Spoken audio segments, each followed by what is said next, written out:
If I don't have path steps and shape steps, what have I got to have? Between vertices.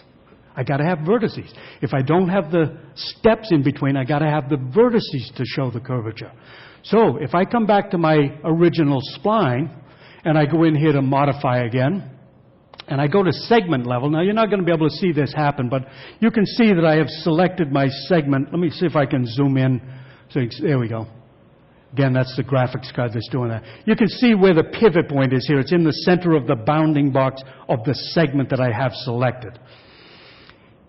If I use a tool down here called Divide, I can set 4 divide steps, then pick on the divide button.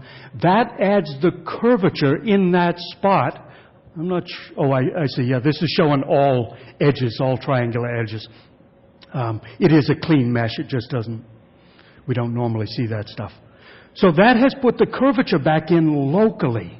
So you can add the detail where you need the detail without adding all that extra overhead throughout your whole loft object. Just by setting up the initial curvature in your path and then adding vertices with the divide command. Now, we need to have a handicap ramp on this. Let me actually make this a little bit longer here. I'm going to come in here and move this spline over. There we go. So I've got a little bit longer sidewalk. And actually, there's my first vertex up there. Let me change this to first vertex here.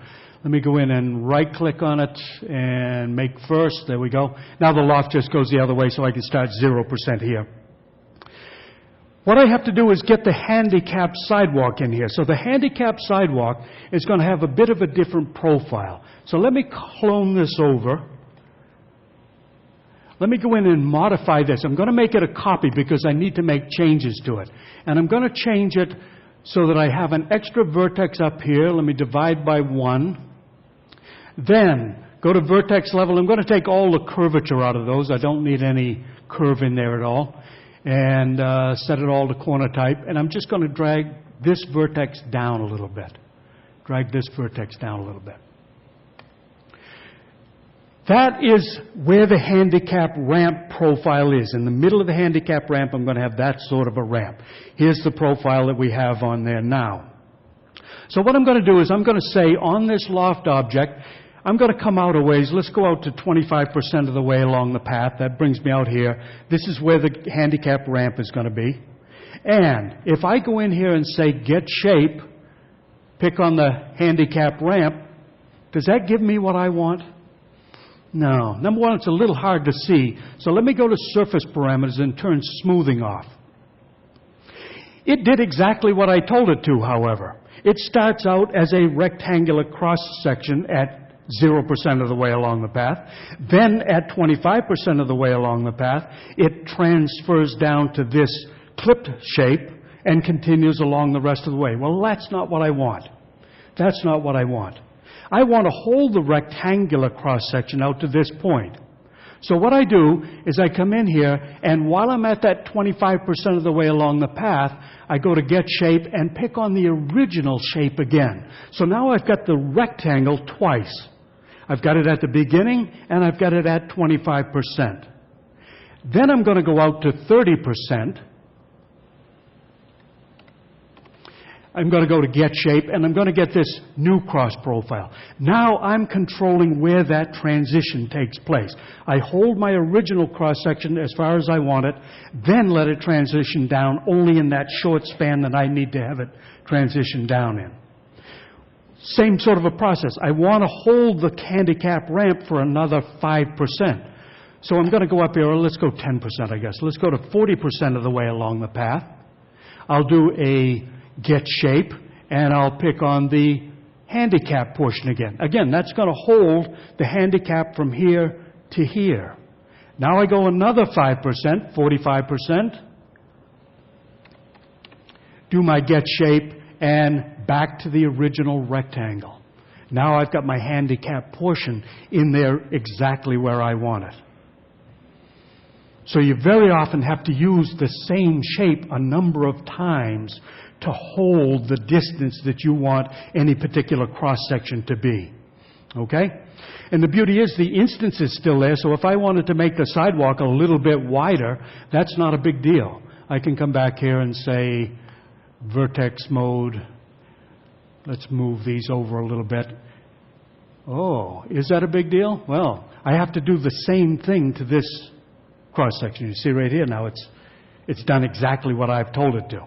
So you have to keep things in sync when you make changes like this. Let me go back to that. Okay? So we're controlling density. We're controlling shape. However, the boss decides that that's not exactly where he wanted that handicap ramp to be. Well, if I got to go calculate a whole bunch of numbers, it's the right size, but it's not in the right location. Not a big deal. If I go back to my loft object, I go into sub-object shape. I drag a window around all of those shapes and start to move this. I can move that cross-section any place I want. Why is it disappearing on me? What didn't I do? Transform, degrade.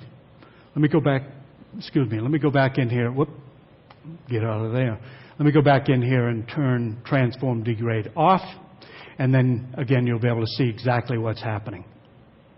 And again, if they needed a different size, I could close it down a little bit just by grabbing these two shapes and adjusting it there. So this is control that you don't have with other types of modeling techniques. This is a very, very powerful system. Now, I'm going to come into the path again. Going to go to sub-object vertex, make it a little bit longer up here, just so that I've got some more room. Look at the handicap ramp going back and forth. Why is that?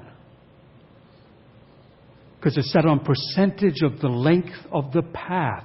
Had I set that up with distances, it would have stayed at that distance and not adjusted as I changed the path. So there's something to keep in mind if you're working like this. How do we find the length of a path?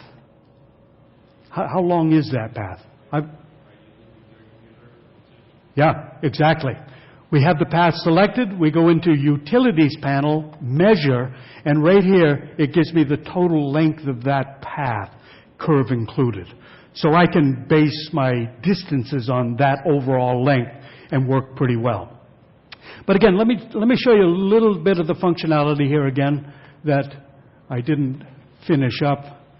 Right here, if I grab all of my vertices, watch what, all of my sub-object shapes on that, watch what happens when I move this around the corner. Get a little bit of messiness in there because I don't have the geometry to deal with this. But if I keep going along, notice that it's the normal axis that I'm dealing with here, and I just put my handicap ramp over on that portion of the sidewalk. If I hold my shift key down and I drag this thing back, oh, come on, you can go. Oh. No, I should have gone the other way with that. Let me bring this back around. Move this around. Whoop. Move this around without my shift key. Make sure I got them all here. Oh, my goodness.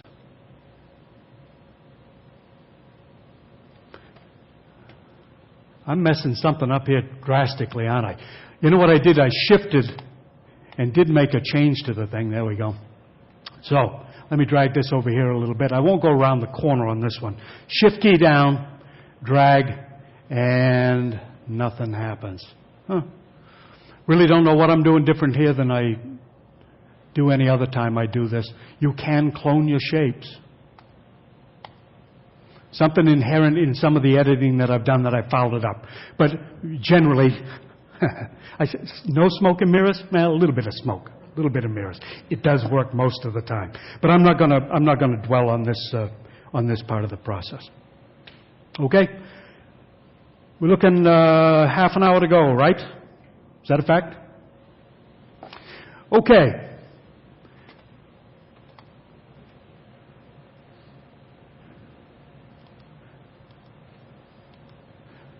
Hang right on one second here.